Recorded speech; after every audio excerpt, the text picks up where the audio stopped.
The Great Unraveling, Oscar Piastri's surprise Formula 1 title collapse 2025. It saddens me greatly to make this video because I'm a massive papaya fan. When the 2025 Formula 1 season began, the question was if this truly would be Lando's season, and if Oscar could keep up with the man. The two young stars had a great chance to seize the World Championship from the grasp of Red Bull. And for the first 2/3 of the year, the answer seemed definitive. Oscar Piastri was the main man. In only his third season in Formula 1 was driving like a world beater. Mansell, Senna, Damon Hill, all of these wannabes couldn't touch Oscar. Victory after victory, pole position after pole position, the Aussie was leading the championship. He was leaving the memories of Mark Webber and Daniel Ricciardo way in his dust. In the land of Oz, he was untouchable. But Formula 1 is a marathon, not a sprint, and as the calendar turned to autumn, the golden start began a slow, painful, and shocking unraveling. This is a story of how Oscar Piastri's surprise title dream rose higher than expected and fell just as dramatically. With 2 races left, Piastri, who seemed a shoe-in for the champion just a month or two ago, equals second, with Max Verstappen, the form driver. Part 1, the surprise rise, a new title contender. Piastri's 2025 season wasn't just good, it was a revelation. Building on his maiden wins in 2024, the MCL39 was a flipping masterpiece, a blur of orange ahead of everybody. And Piastri was its perfect partner. He clinched his first career pole in China, then converted it to a win.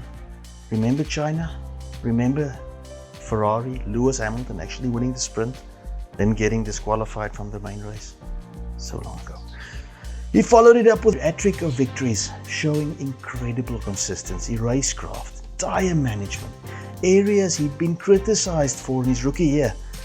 By the time Formula 1 reached the summer break, Piastri held a commanding lead. He was the only driver to score points in every single race and secured a remarkable 7 victories, including a dominant win in the Dutch Grand Prix, home of Max Verstappen.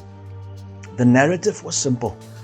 The kid from Melbourne had tamed the biggest beasts in his teammate Lando and Max Verstappen. Norris, for all his blistering pace and driving the other untouchable, papaya-powered machine of glory, had suffered costly mistakes and mechanical bad luck, widening the gap between himself and Oscar Piastri. This was Piastri's championship to lose now. The pressure of leading a Formula 1 title race had done nothing but sharpen this cool-as ice kid's focus. He was the definition of calm under pressure. But championships aren't won in the first half of the season. They're won in the final quarter. And the first hairline fracture in Piastri's armor seemed to appear in Italy, a race where team decisions and the simmering inter-team rivalry with Norris began chipping away at his lead and seemingly his confidence. Part 2, the slow erosion. The title lead shrinks. The title fight's turning point wasn't one single event, it was a cluster of them. Starting with the Monza controversy. Piastri was asked to hand back second place to Norris after a pit stop delay for the Brit. Small moment, but one that Piastri admitted played on his mind. The next round in Azerbaijan was a disaster. Under pressure, Piastri's weekend went off the rails completely. A major crash in quali, a jump start, a first lap retirement in the race. Nothing, 0 points. At the same time, the sleeping giant of the sport, the beast called Max Verstappen, had suddenly woken up. Red Bull, after struggling with consistency all year, hit a late season incredibly rich vein of form, and Verstappen began a blistering charge, as Red Bull seemed to make peace with the fact that they are in fact a one-man team. Piastri's seemingly insurmountable lead of 34 points after the Dutch Grand Prix was shrinking rapidly. By the time the circus reached the Americas, the gap had been reduced to 22, with Verstappen now firmly in the conversation. The McLaren was no longer the undisputed fastest car on the track, and Piastri's struggles on certain circuits, particularly the lower grip ones like Austin and Mexico, became painfully apparent. He finished 5th in Austin and in Mexico City, races where Norris and Verstappen were flying. In 5 post-summer break races, Piastri scored just 42 points compared to a staggering 97.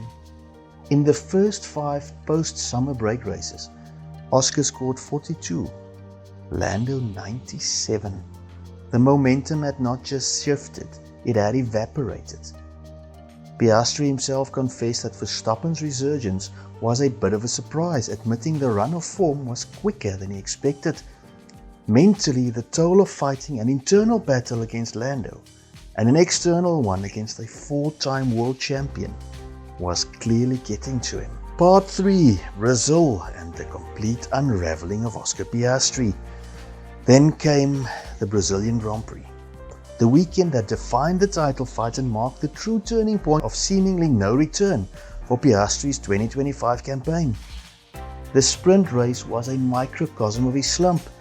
Running third, Piastri made a silly, uncharacteristic mistake, spinning and crashing heavily on a wet curb, handing Norris a free opportunity to extend his lead. The Grand Prix offered a chance of redemption, but again fate intervened. A collision with Kimi Antonelli on lap 1 saw Piastri handed a devastating 10-second penalty. While he recovered brilliantly to finish 5th, the damage was done. Lando Norris, driving a champions race, secured maximum points with a pole to flag victory. In one devastating weekend, Piastri lost 23 points to Norris. He arrived in America with a 22-point lead. He left Brazil with a 24-point deficit. The title that was once firmly in Piastri's grasp had now slipped to the grasp of his teammates. His surprise rise had reached his peak, and a sudden, sharp fall had left him playing catch-up in the final few rounds. And then came Las Vegas. And however the McLarens performed doesn't matter because they were both disqualified, leaving Max Verstappen right in this fight with only 2 races to go, with the momentum squarely in the Dutchman's corner and with seemingly only Lando Norris in his way. Can the Papayas actually win the title that seemed theirs for the taking for most of the season? Conclusions, lessons learned, and the future. The 25 season is not over yet, and Piastri can theoretically turn this around and still win this thing, but arguably the most formative year of his young career has been this season. From the dominant, mistake-free driving of the first half of the season, to some costly errors, mechanical gremlins, and mental fatigue that has plagued him recently, Piastri has learned what it takes to fight for a world title. He has shown his potential. But the brutal reality of sustained season-long pressure at the pinnacle of motorsport has taken its toll. The 25 championship battle has gone down as the most exciting since maybe 2021. When Lewis and Verstappen were fighting it out, and Oscar Piastri has been central to its drama. The surprise leader, whose dream season has proven to possibly have been a few races too long. 1 race left in Abu Dhabi. The Qatar Grand Prix has come and gone. Verstappen has won from Piastri, with Norris a distant 4th, meaning the fight is on and Piastri's revival may still continue. Piastri now 3rd with 392 points behind Verstappen 395, and Norris leading the way with 408 with a maximum of 25 points left to play for. Anything can still happen. What do you think Oscar Piastri needs to change to win the world title, either this season or next? Hit us up in the comments below. Don't forget to like and subscribe for more F1 videos. God bless and goodbye.